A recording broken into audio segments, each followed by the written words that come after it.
I just think of something Bob Godfrey said on the program the other day when he said American, he said throughout the 18th century, postmillennialism was so dominant that it drove this optimism in the culture.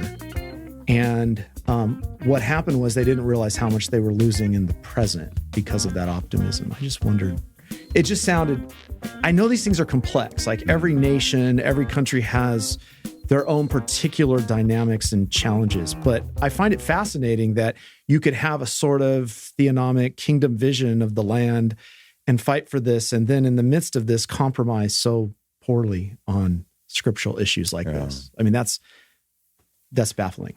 It is, and I think it speaks to the power of that sense of identity that's dictated by your people. When you're under threat, and you must remember that for the longest time, and David Van Drunen actually pointed this out to me. I think it was very astute because, Dave's been out, and, he was very useful, unofficial supervisor on my PhD, when giving, I was trying to channel natural law, two kingdoms theology as it's refined by the likes of DVD on this side. And I think he made an astute observation, and that is for quite some time, because the Afrikaans are pushing, with a sense of trauma, I think, being so oppressed and just trying to survive, they're out of contact with the rest of the world and not necessarily being as self-critical as they should be, and sort of having the Bible and they're kind of rereading it through a certain lens with a kind, a certain kind of Kuyperianism that's being channeled as well. And they're developing a coping mechanism. And I think that's just been so calcified that, we all have our ways of coping with anxiety. And I don't think we can underestimate the power of that and how we defend unconsciously. And then it becomes, then you don't question the madness of the crowds because, but the Germany has preached it and taught, and we're used to only white people at the Lord's table, and we're used to only frequenting white Afrikaans institutions. And again, that's tied up with the sense that we are this special people of God in covenant with Him, and that's just been sobering to observe, and hard soil to minister in the midst of. It really shows like how much wherever we minister, we really have to understand our culture, understand our place, and understand the dynamics like this to know how to combat it. These kind of things. We went through kind of our history and how we were raised in a certain way for certain things. Anyways, so where do you see, I guess, in light of all of that, what kind of challenges for preaching the gospel in this kind of scenario? Like what do you see as your biggest challenges? I think you kind of outlined that, but I guess what I'm saying is how do you approach that? When you have soil that can be this difficult, it's challenging. You almost have to begin with the basics. You have to be born again. It's all that kind of stuff, But I'm just curious. I think it's certainly not. There's much to be grateful for and to be encouraged by, because fortunately that's not the only soil, right? And that soil has been broken up. You could say, I don't know to what degree, but with this new liberal democracy of Mandela's, that vision of a rainbow nation, in not necessarily in a queer sense, but in a racially, diverse sense, and I think that the secularized South Africa of the last 25 years has forced a number of these cultural Christians, whether they're Afrikaans or British. Because the British have their own. This is where I need to be critical of my own. One part of my heritage. They can be very within the church and otherwise very cliquey and we're superior. We still are because we're Brits. We're educated. We're refined. Right. We're the most culturally, sophisticated. Yeah. So that can have it. Oh, we're Anglican. We're Presbyterian. Mm-hmm. I mean, I remember growing up like, well, what denomination you're a part of? You're Anglican. Oh, I'm sorry, you're Anglican, because Presbyterianism is where it's at. But it's a challenge. I mean, I think we face it here. We live in a pretty racially diverse culture here in California. Yeah. And I constantly want to think about how best to break into and to bring in people of all different ethnicities. Yeah. I mean, it's a burden for me. Right. I want that. I think we should pray for that. Yes. At the same time, you have cultural heritage, you have who you are as a people, and I don't think it's wrong for people to celebrate who they are. We're in a culture that says you can't do that. Yeah. I think you should celebrate who you are. That's how God made you. It's okay. But we shouldn't think that we're the only superior ones, or that we're the ones that God, anytime people think they're the only specially favored ones, that's where all the worst stuff comes out. And I think that's where the problems have been is it's spiritualized, this sense of, you go back to this idea of orders of creation that was there, with apartheid theology prior to the fall. You've got these ethnicities that are just inherently superior. And what excites me is that now that we have, even when we were part of the RCSA, and they must be commended for their vision for a more racially diverse federation, and they have churches from every cultural background, language. We have 11 languages in South Africa, 9 of them being tribal, and so there are movements in that direction. But because of let's just say the women in office stuff, the queer stuff, we've left the RCSA to perpetuate the best, I think, of that expression of the Reformed tradition with African Reformed churches. And we're increasingly racially diverse as a congregation. So, I do have Afrikaans folk in the congregation, but they're willing to be self-critical they see more than ever the pitfalls of conflating folk or people with covenants. But then you got folk from all kinds of other backgrounds where they're not so tied to their ethnic identity, not in a spiritual way. So there the soil feels a lot more, in a sense, fertile, easier to till. And that's so exciting in the new South Africa. And to see Reformed, yes, apartheid theology can get associated with Reformed, Calvinism, Afrikaans language. Right. So we're English medium, but we are trying to give a renewed witness to the best of the Reformed tradition. And we're looking to the URCNA, for example. It's like, well, yeah, we can draw inspiration. And it's in the new world, less of the trappings, at least from our perspective, folk that don't necessarily know what happened in the South. But, it seems like, well, yeah, it's the melting pot of Los Angeles, San Diego, that's like us in Cape Town. And we want to get beyond the segregation stuff, and at the same time, the new identity politics strains that are coming in along sexuality and gender, and obviously the critical race stuff we're sensitive to. We're not using that as a church growth lever, which I think is so popular these days. Has all that made its way? Woke stuff, all that is as a lot. I mean, I always think America infects everyone else, but we've exported all of our worst stuff. You have affected us, trust me. Infect, right? We gave people rock and roll and blue jeans, which was good, but then we've given them all the other bad stuff too. Yeah. It's really amazing how these ideologies are that powerful to break across into other, But I mean, you think about critical race theory.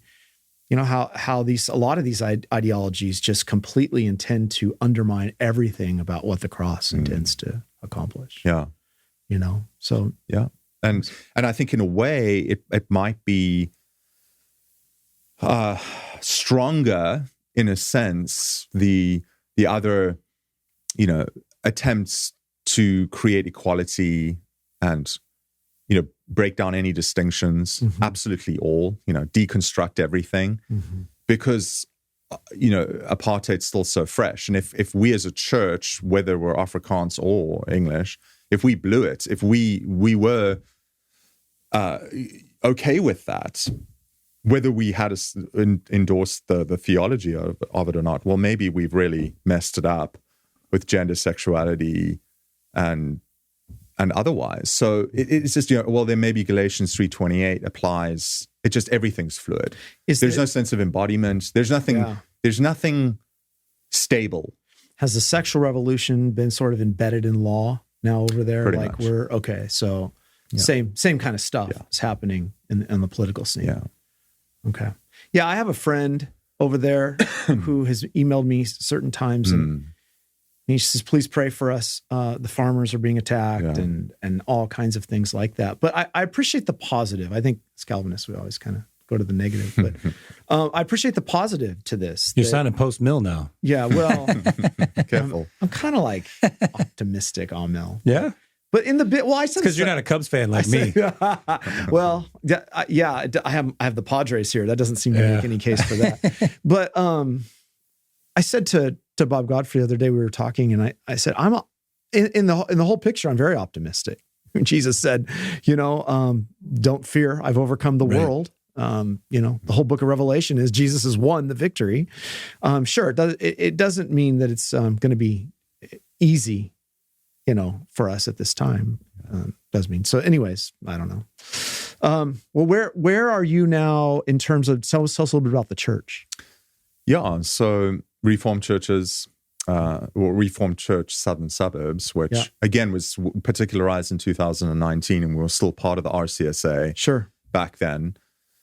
And so great, very grateful for the mother church in Belleville to shepherd us along for 7 years. So it took quite some time to get to that point of being able to stand on our own. We have currently 2 elders, 2 deacons. We're around 50 members, 35 of them being communicant members. Wonderful. It's quite a transient community because the cost of living is high, and with the high crime rates, otherwise, folk that get the opportunity will tend to take it to move abroad. We have, a number of members that have moved to New Zealand, the UK, to Australia. And so we have these waves, influx of new members, and then folk leave. So that sounds familiar. Yeah. Okay. So you sounds very familiar. Yeah. So it's, and we have a very humble setup. We worship in a scout hall in Rondebosch, the suburb I grew up in. I was actually a Cub back in the day, like 30 odd years ago, and we managed to secure that facility. So we worship there. 2 services in the morning because we're a commuter church. So we have our 9:30 and 11 o'clock service, and we get a much better turnaround now on the second service. It's just beyond being a commuter congregation. I think some of the elderly folk don't like to drive back in the evening in the dark. Sure. And as I said earlier, we are becoming more and more diverse culturally, ethnically, which is fantastic to see. And just, I try to make a point of this to the naysayers that, how can you be liturgical? How can you, we sing predominantly Psalms, which is, and my wife plays the clarinet. So assumption being that shouldn't work in Africa. Yeah. It's like, well, how can we just have the clarinet as accompaniment? How can you just, sing the Psalms? And, you've got pretty much Calvin's, order of worship. Yeah. And it's low key, it's understated. And here you have these native Africans who, are gonna rock and roll in their own way on a Friday night, on Saturday night, and then they come and they're lapping it up, and they're weeping with joy. Fascinating. And they just, it can draw in people from all kinds of different backgrounds. And in fact, what they say is they're tired of the superficiality of the sort of the charismatic and Pentecostal. So are these predominantly Christianized people who have been in other traditions, or are you seeing people who are brand new? I mean, because when you say hungry and lapping up. In America, you're right. Unless you're down at the local Pentecostal church and rocking out, and I don't think that's hungry and lapping up, but at least they give the impression of that. We just don't, I think one of our struggles in the present is we don't see the hunger because in some ways, Dan and I have talked about, it's kind of a burned over district here. There's been so much Christian influence, so much Christian culture, so many Bibles in whatever color you want, that it just, that makes ministry a challenge. How does that connect at all with what you're facing? Or would you say these are people who this is all brand new? Yeah. I think the burned over district idea is I think quite a powerful one. As I think about the Afrikaans Reformed family of churches and your Anglicans, mainline Anglican Presbyterian, and I think that could apply to some degree. But what we're seeing is folk coming out of, so I would two groups of folk come to mind. The one, you have refugees coming in from other parts of Africa, Cameroon, for example. Do you ever get flats? Do you ever get people from the flats? Cape Flats? Yeah. Oh, yeah. In fact, a chap who's not a refugee, he's from Malawi, and he's out trying to making money, trying to support his family back in Malawi. He lives on the Cape Flats. Okay. Which is an experience to go and help him out. Wow. I've watched videos on that. That's like going sometimes into Compton in the middle of the night, right? I've decided, my counsel said, you're not going back in there to help him out with diaconal needs. Again, like we need to do this differently. Yes. Yeah. But my point being, these folk have been exposed to Christianity.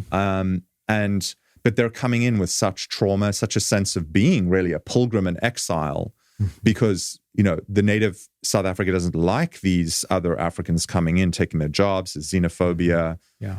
And they're lapping it up in terms of, well, I think they've always, in a sense, felt like this is not their home, this world. And they've just found a robust theology that can actually support them in their, sense of brokenness, but, a conscience that is convicted like anyone else. And then they're lapping it up in that regard. But then you do have some native South Africans who are coming in, I think, either from a very sort of superficial encounter with Pentecostalism or the charismatic tradition, and they're really understanding, I think, justification by faith alone for the first time as I take them through the Heidelberg, and the light goes on, and the sense of, well, where has this been? I've never heard it, and sort of the levity that they're used to in the worship service that doesn't accord with this sense of brokenness over sin, being humbled by the law and raised up in the gospel, and how that is worked out in the tempo of the rest of the worship service.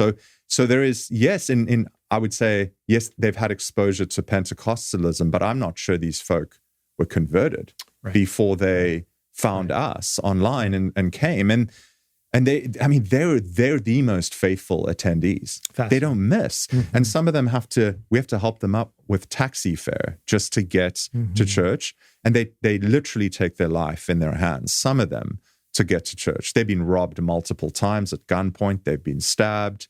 Literally, they keep coming because this is really, this is without this, I cannot make it. In terms of my conscience, because I need to know the law, the curse of the law is no longer hanging over my head, but also, just remind me God is for me. Yeah. Yeah. So important. We see this though. We see people who finally realize there's a confession, there's a catechism, all these truths are put down. How am I right with God? And they finally hear these things. And why haven't I had this my whole life? Yeah. So you see that, don't you? Dan? Yeah, that was me. Yeah. I didn't come to these things till I was almost 30 years old, and then it was water in the desert. Yeah, an oasis. Yeah, yeah. So it gives us all encouragement that and I think getting back to optimism, which is okay. The Lord has His elect, and the Lord is gathering them in, and not one will be lost. So we go out and do the ministry, right? Knowing that that He's gathering. And what an encouragement. Well, how can we pray for your work and support the work? Yeah, I think you can pray for the challenges of just ministering amidst political instability, violence. It is unnerving. I mean, even we have our moments, my wife and I, and it's particularly difficult for my kids who they complain about it more than we do. You know, it's why another homeless on our literally doorstep, the prostitutes, the drug traffickers. We live just down the road, literally 200 yards from a central business district. And I mean, Dan can testify again to it's just not it's not comfortable when you leave the house. But so the Lord would spare us of trauma, because I think if there's a hijacking or something worse, that we would have to think twice about, can we continue? Sure. And so the Lord has spared us. You can pray for the folk that have been traumatized in the congregation. Yeah. And it's a challenge for me as a pastor. How do I minister to these folk with wisdom, and when to know this is the time to send them to, I think you need to go and see a trauma counselor, a psychologist. It's time to perhaps see a psychiatrist. We believe in those God's natural law, AIDS, common grace AIDS. And I think for ARC, we're at the beginning stages, African Reformed churches, English medium, 3 forms witness. We need wisdom, and so we're looking to the URCNA for that. Sure. We need resources because we want to plant new churches. It would be fantastic to get an associate to help me on the ground. Yeah. We welcome any visitors. Dan was out, Adam Kalustian, Brian Lee, Daryl Hart. Yeah. That was a huge shot in my arm. Do you feel a little bit like an island? A little bit. Like you're on an island? It's so good. I'm glad these brothers encouraged you. Yeah. And I mean, hopefully in 2024, we'll get another wave. But I would love to I'm looking for any interns, any listeners out there that come and do an internship. Okay. Think about maybe you're being called to South Africa, and there's so much need. I think the Reformed educational witness that's lacking, but there's signs that the development of new institutions is super encouraging in English, superseding what you had in Potchefstroom and in Stellenbosch that's gone leftward. Sure. So there's just great need. It is, I think, again, Dan came. I think there's relative risk in visiting. But I think if you have someone who knows their way around, I think it's quite safe. So don't let that deter anyone. Sure. But pray for us. We are. I think there's a lot of renewed excitement about what the Lord might do through this small fledgling work, RCSS, through this new vision for a federation, African Reformed churches. I think. Yeah, it's very exciting. Sums it up. And we're thankful for what the Lord's doing there, and that He has you there. Yeah. So we'll continue to pray for you. Thank you. And thanks for coming out to Southern California. It's not really sunny today, but that's good. It's not. It's not. It kind of feels like Cape Town we get a lot of cloud as well. Yeah. It's going to be really sunny tomorrow, I think. So. Yeah, good. Well, anything else, Dan? No, pray for South Africa. Yeah. It's important work. So we're grateful for your work, Simon, and thanks for coming on today. Thanks for having me. Pray for you. Thanks. Appreciate it.